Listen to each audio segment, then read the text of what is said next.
संत बनना और संत होना दोनों अलग अलग चीज़ें हैं महाराज।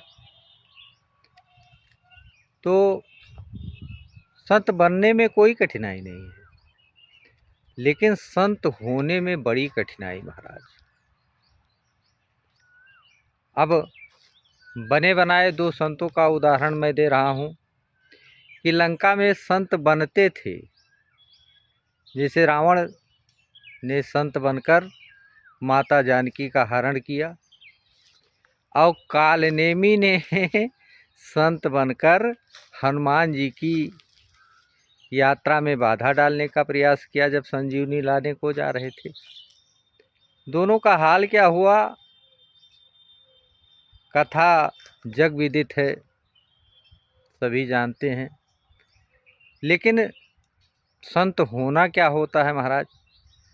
संत होने के लिए वेश बनाने की आवश्यकता नहीं है कि जटा जूट दाढ़ी बाल कर लिए, या पहले की परंपराओं में आश्रमों में जाकर मुड़ाया करते थे।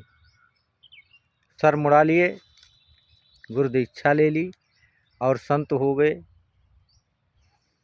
लेकिन मुड़ने का मतलब था कि सांसारिकता से मुड़ जाओ। उस मुड़ने का मतलब होता था कि सांसारिकता से मुड़ जाओ। एक हमारे पहचानने वाले थे महाराज, वो हर हफ्ते मुड़ते थे।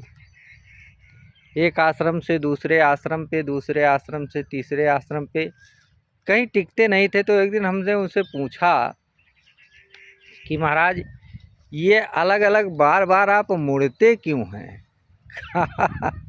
जो उत्तर दिया हमको हंसी आ गई।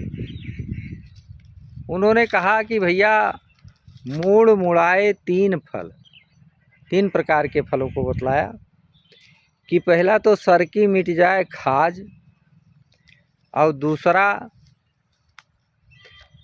खाने को अच्छा मिले। हमने कहा महाराज तीसरा?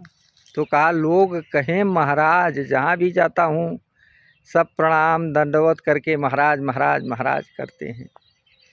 तो ये मुड़ने का प्रभाव हुआ। लेकिन संत होना क्या है महाराज? हमने पहले ही कहा कि कोई आवश्यकता नहीं, क्योंकि संत का स्वभाव ऐसा होना चाहिए कि जो प्राप्त है वही पर्याप्त है। अर्थात ईश्वर ने जो हमको दे दिया है उतने में ही अपना गुजर बसर करने को सोचे। अगर बात अच्छी लगी हो तो पेज को फॉलो करें, लाइक करें, सब्सक्राइब करें। जय श्री राम।